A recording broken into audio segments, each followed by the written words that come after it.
Sup, Jabari? Let's teach you music theory.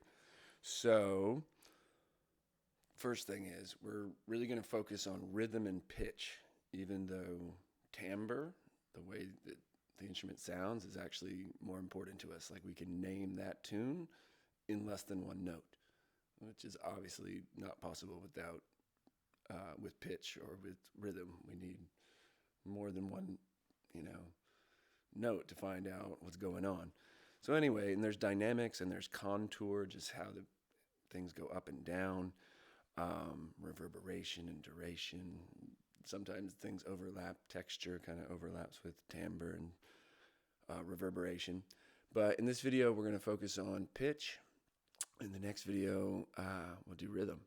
So we got a cat and a dog and a number strip. So you can print this and it'll be sized to a piano. So you cut out each strip and tape them together, and then it just moves.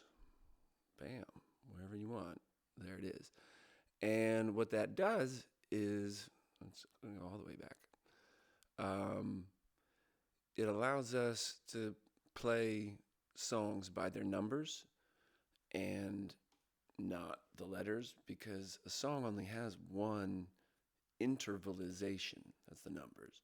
It has 12 different notations, but really we need to know 12 different ways to play each instrument. And once we have those 12 different ways down, then each song we only learn once through its one intervalization. And we can find that out, so you can read songs. Keep doing that. You can read songs by just putting the number strip on a different key than you've been playing in and play the same song or make up a new song, because changing keys is good for variety for our own ears. And it's also good when playing with different singers or instrumentalists who are more comfortable in one key than another. And it's definitely a meeting place. The letter notes are meeting places, so we don't have to just tune to, like, you hear this? Everybody tune to this. You know, we can just be like, everybody tune to your tuner, which has letters. So the letters are cool, but we don't want to focus on them while we're playing music because they have no context, right? Like this note has no context. We don't even know the difference really between in letters between that and that note. You know, you just heard them side by side, but if we played them for you, you know, an hour apart, unless you have perfect pitch, most people don't, like super rare, then, you know, what key it's in really doesn't matter. It's not like, okay, A is the key to play this kind of music. Maybe, but not really. Not for most people. It doesn't make sense if we don't have the ability to distinguish keys that, you know, they can have meaning to us. But the intervals have meaning to all of us, and that's what's great about them. So I'm going to do a little musical demo. We'll start in the key of G right there, and we'll do one flea, one flea, one. So that's flat 3, right, I call flea, and in classical music it's minor 3, in jazz it's flat 3, in my music it's flea. So I go one flea, one, makes me able to sing it. One flea, 4 flea, one flea, one. Now let's do it from that high one without even changing keys. We go one flea, one. One flea, 4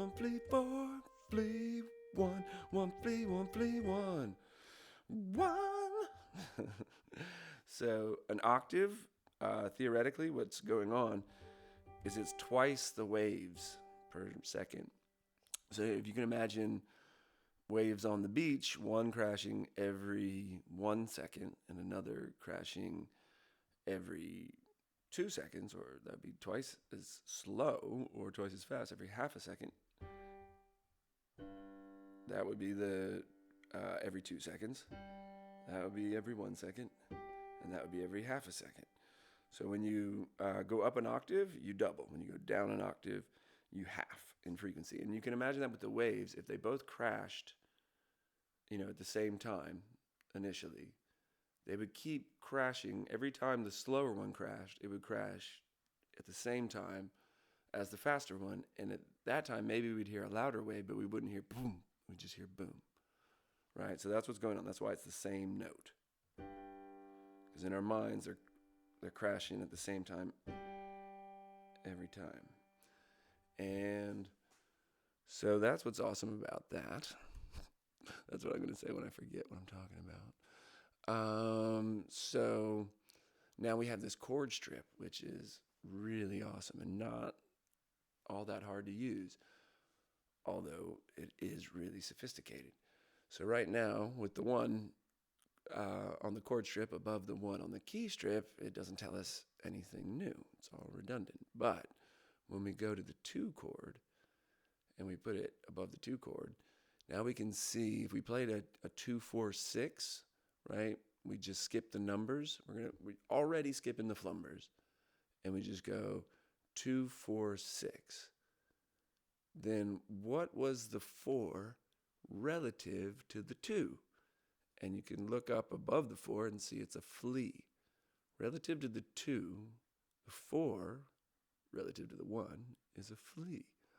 Now that just spin your mind, but it's relativity. I think that's one of the reasons that it's so respected, or was really in the ancients, as like, source of science almost.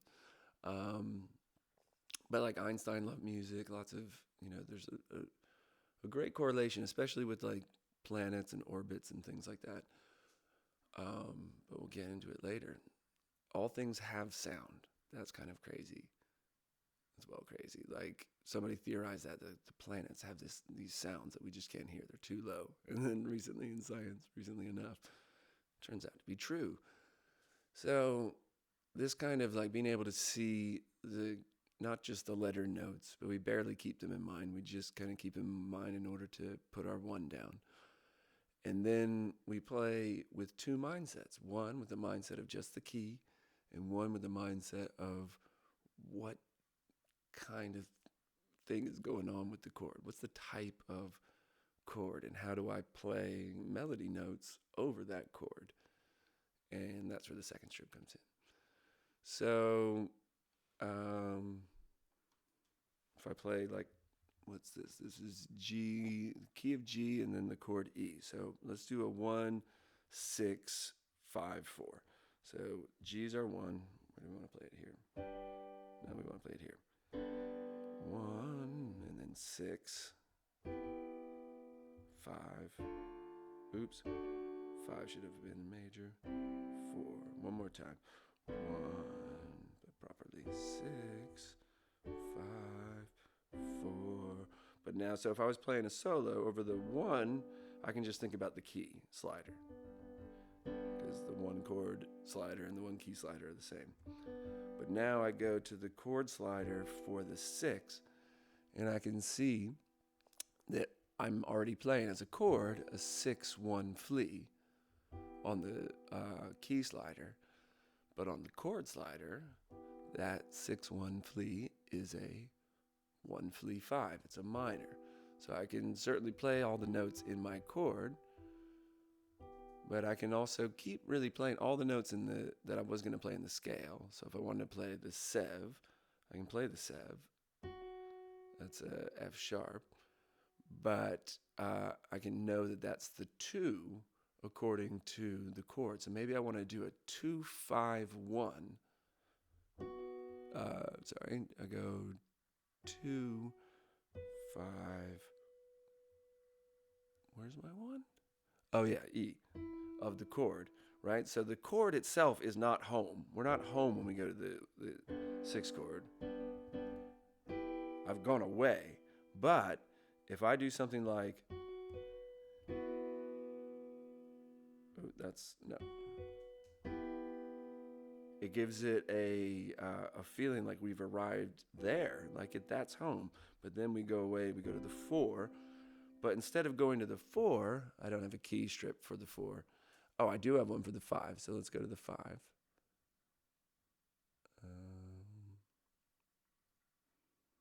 Where are you going? Go to the 5. Okay, so the D.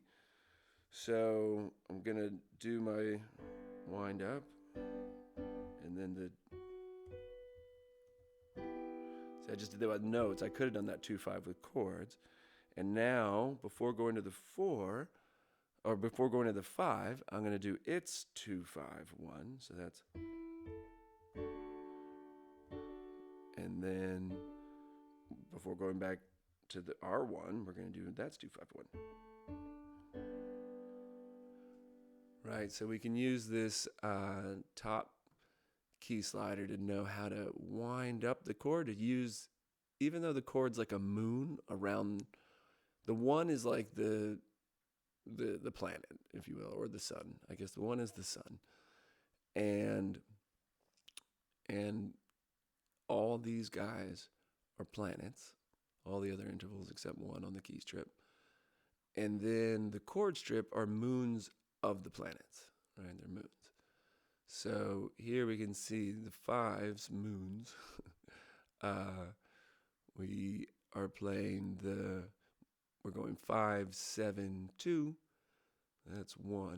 And we know 1-3-5 is a major chord.